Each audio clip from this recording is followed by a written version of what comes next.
did you always see yourself pursuing app development and creating something like Marco Polo, or did your interest in STEM evolve as you matured? I was definitely always interested in science and kind of like engineering. Like some of my earliest memories as a kid. So I'm from Ukraine originally, and this is gonna sound like a sad story, but it was just my story. I didn't have a lot of toys, and I was okay with it. I remember having one particular toy. It was a doll that my aunt, who lived in the United States, sent over to us. It was a toy that, like, as you lay down, she closed her eyes. So when you pick her up, she opened her eyes. And I was just like so intrigued by how that worked. I ended up like taking the eyes apart, trying to figure out like how the weight system works, that it makes it possible. And that really just like, that's my earliest memory of like problem solving and figuring it out. And that sort of continued throughout my life. Like I would often be found taking stuff apart, trying to understand how it works. Always feeling like really curious about it.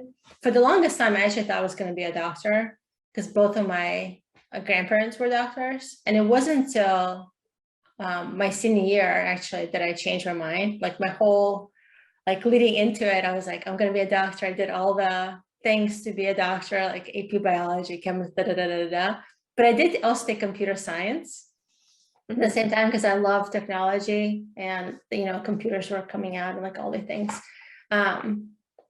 Yeah, and I just like senior year did realize like, wait a second, I think I'm only doing medicine because of my grandparents. Like I don't actually like seeing blood. I don't actually like a lot of the stuff you have to do to be a doctor. Like what would be something else I didn't? And I looked at what was the things that I was doing just for fun, and it was all these things with technology. And so I ended up applying to Northwestern and getting double major in computer engineering and art. And yeah, so it sort of like evolved. I wasn't sure it was going to be anything specific, like, but I knew it was going to be in technology. Yeah. And for me, I did computer engineering because I was, you know, again, my mind is like, how does this thing work? And to me, computer engineering was like a really good way to get a holistic picture of how computers work, because you have to do computer science and electrical engineering and all these things. So I found it was a good foundation. Mm-hmm. And so I guess this is just going off of that, but then what specifically prompted you to create Marco Polo? Was there, you know, an experience after you knew you wanted to do something in science or technology that made you realize that you wanted to create this video platform, or was it just something that felt natural, like a natural next step?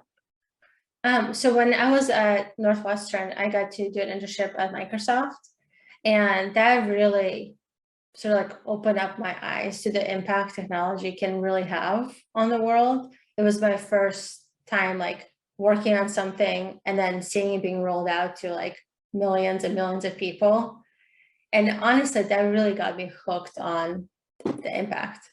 And so I knew I was going to be doing something that I wanted to be able to reach millions and hundreds of millions and billion people. I sort of like got my mindset.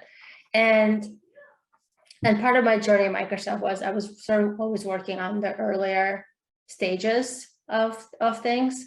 And that also got me hooked on this thing of how do you have an idea and then take it all the way down to actually get in people's hands.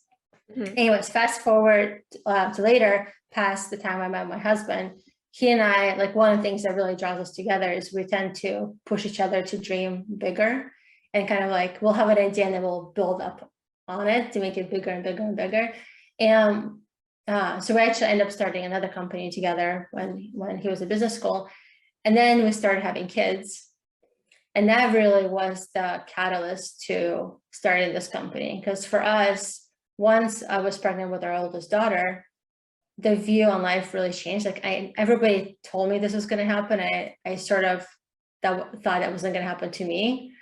And it did. Like it really, the perspective changed, not just from what I want to do, but also what kind of life am I going to be modeling to my daughter. Yeah. And it became really important that we work on something that was like, if we weren't going to be spending time with her, we're going to be working. And I knew I was going to be a working mom, that it had to be something that really mattered. So we sort of put down a requirement. It had to be personally meaningful to us, something that could make a big difference in the world, and something that we could work on joyfully every day. And so those were the requirements. And then we asked, okay, what's personally meaningful to us? And like any parent, we just want our kids to be happy. And in fact, any human, usually when you ask enough questions, why you want to do this, it's so that I can be happy. So then we end up digging into happiness research, and because both of us are engineers, we're like, we can just figure out happiness and apply this technique to everybody and, you know, be happy.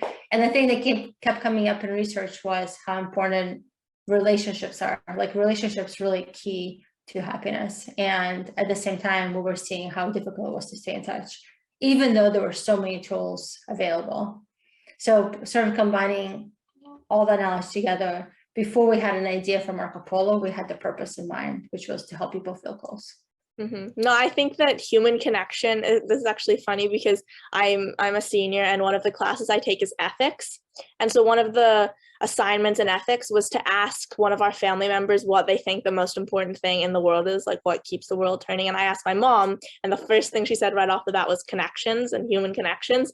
And then she explained herself, and it was, you know, the exact same, I guess, reasoning that you have. It just, connections make people happy. They make people closer together. They can, you know, have people, they can make two people, you know, have something in common, even if they're thousands of miles away from each other. I think it's just such an integral thing, and just the human nature is to want to be connected with someone else. So I think that, you know, having an app where that is the main idea and the main goal, and like you're saying, it's not about likes or shares or anything like that. It's just about talking to someone else and just that human connection. I think that's so important. So thank you. Yeah, I mean, for me, I really see this trend that happened, you know, now more than 10 years ago. We consistently kept switching from having quality connection with people to optimizing for quantity. You know, so we switched from having like voice conversations to having everything be text-based, whether it's through social media or text messaging. And it made it much easier and more efficient to stay in touch with more people, but the quality really got lost. And I think like all the things that we're seeing in terms of like political rift and religious rift, like all these things were happening in our society, I really believe that it's because of that. I really believe that our, like the fabric of humanity is sort of like deteriorating because we're not investing in the quality of the connection we have with one another. It's easy to be unkind to somebody over text. It's much harder to be unkind to somebody face to face or even in voice, right? And so you're seeing that.